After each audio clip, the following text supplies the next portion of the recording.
Hello everyone, welcome back to my channel. My name is Dominic and today I'm going to be reviewing the 1957 film The Cranes Are Flying. Now surely if you are into foreign and just classic cinema in general, you are surely aware of this film at the very least if you haven't watched it, and this is definitely one that I have been aware of for quite a while now and has been on my watch list for a decent bit because it seemed like a very interesting movie and just overall a well-acclaimed film that I've heard a lot of great things about, so obviously I was bound to see it at some point. Now what I didn't realize is kind of what this film was about. I don't know if it was the title or the way the synopsis read on letterboxd, but I was not expecting the type of film that I got. It was way more not only well done than I thought it was, but it was an incredible character study and a lot more profound than I was expecting,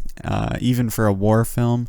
But considering the subject matter, I thought it was incredibly well handled. And as I said, this film kinda has been rotting in my watch list for a while, and do not make the same mistake as me, as I waited probably too long to watch this movie because it's absolutely incredible and an experience that I definitely won't forget.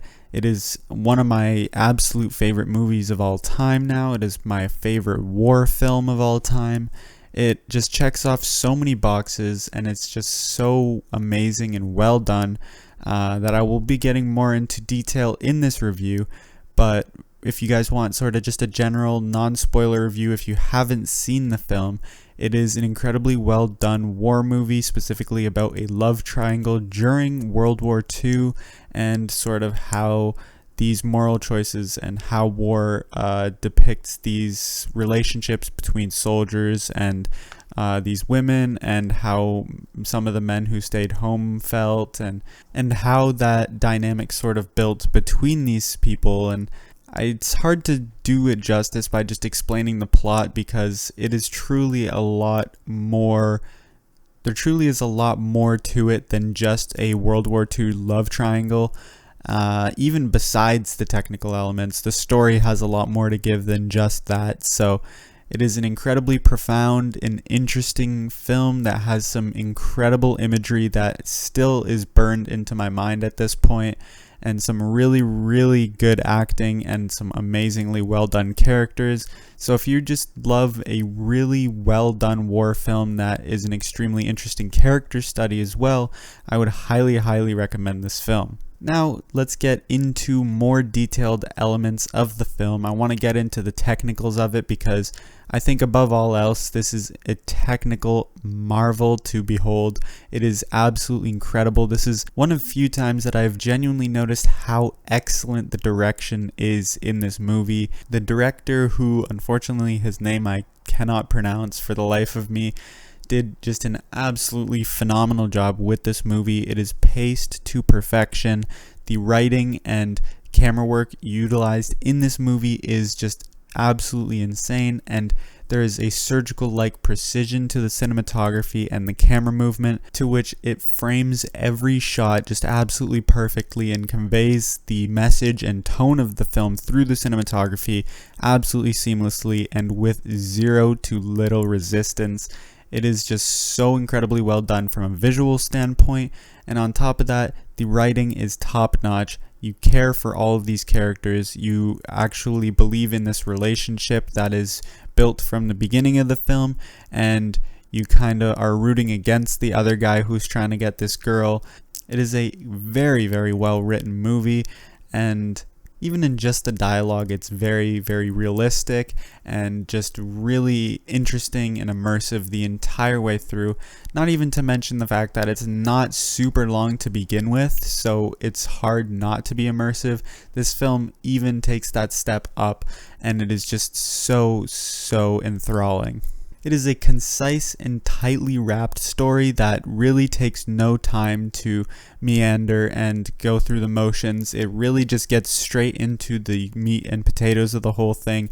You start off the movie by getting introduced to this main couple, and then right away you get to see Boris off to war. You get to see the discourse between him and his girlfriend that she doesn't want him to go, obviously, but he obviously signed up he obviously enlisted without her knowing, and we get to see this whole thing unfold. We get to see Boris's cousin, I believe, fall in love with Veronica, who is Boris's girlfriend, and we get to see sort of how their relationship comes together, and how when she believes that Boris is dead, that she gets together with this guy, and how everyone is kind of shaming her for it, and how she even feels bad about it. And there are some insane imagery, specifically in the one scene in the hospital when the main doctor is sort of giving them this very aggressive speech and like pep talk almost about how if these women who they were like partners with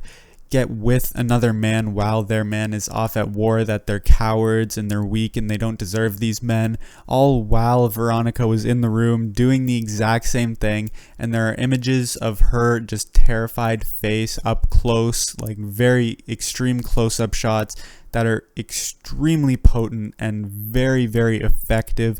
This is the sort of cinematography and, you know, camera placement that I was talking about. Perfect framing, a perfect shot composition, and like the use of a shot to kind of show how terrified Veronica is and how she realized what she's doing is incredibly immoral and making her incredibly disloyal as well. Even given the fact that Boris might be dead, there is a chance that he's not showing her disloyalty. She's willing to move on very easily, all this sort of stuff.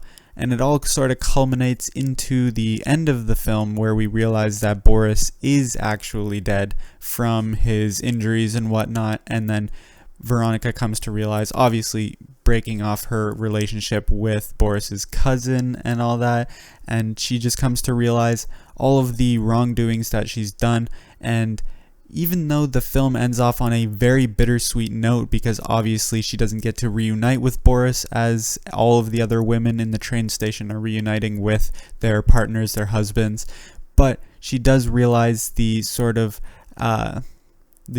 graveness of her actions and decides to try and at least make up for some of it by, you know, spreading joy and happiness and positivity amongst the other soldiers and wives and children and whatnot by giving them flowers and, you know, smiling.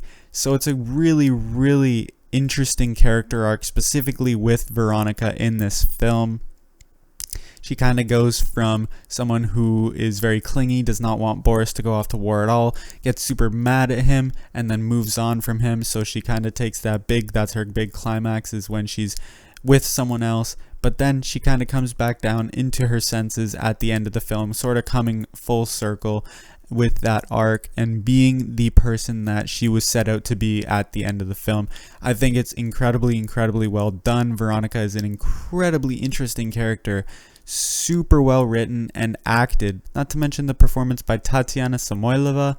She just is absolutely incredible in this role and just really, really well done. She brings a ton of depth and nuance to this character that is absolutely unrivaled by any of the other performances in this movie. She is absolutely fantastic in this role. She also brings a very strong presence and command to the screen that no other character does. So when she is on screen, you know she's the focus. And not only does the writing make it so, she brings this performance. I feel like her character wouldn't be as incredible without this amazing performance, because she does bring that main character sort of very front and center sort of acting performance that makes her so intriguing as a character and as a person just in general. This will go without saying that leaving it to the Soviets to bring us some incredible, powerful editing techniques and montages throughout this film. There are some absolutely insane moments throughout this movie that have some fast cuts and just loud sound design and just really powerful stuff that makes you glued to the screen during this sort of thing. And there are also some incredibly, as I said before, impactful images that this film brings to the table. Specifically, the main one throughout the film, which is what the movie is named after, which is the actual cranes flying, which is shown at the beginning of the film when Boris and Veronica are together, as well as at the end of the film when Veronica kind of completes her arc. the sort of dolly shot of Boris kind of looking up at the sun when he sustained his injuries in battle, and then, as I said before, Veronica's face during the doctor's sort of big speech in the hospital. And then once again, I cannot stress enough the lead performance here and the main character of Veronica. If you don't want to watch this film for any other reason, I would say that is a technical masterpiece. It has some incredibly potent imagery, fantastic surgically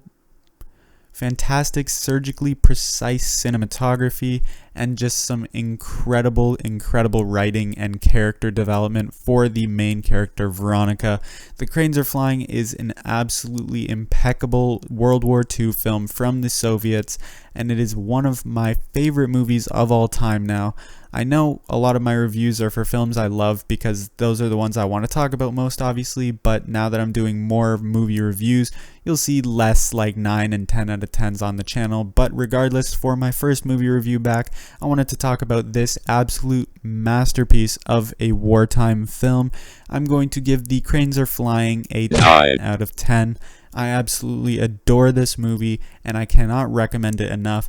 Please, if you have not seen this movie and you do like war movies or just really well-made movies in general, I highly recommend you check this out. The Cranes Are Flying from 1957. I hope you guys enjoyed this video. If you did, make sure to leave a like on the video and comment down below whether you've seen this film or whether you want to see it. I think this is definitely, if not the best, amongst the greatest war films ever made. This is me, Dominic, signing off, and I will see you all in the next video.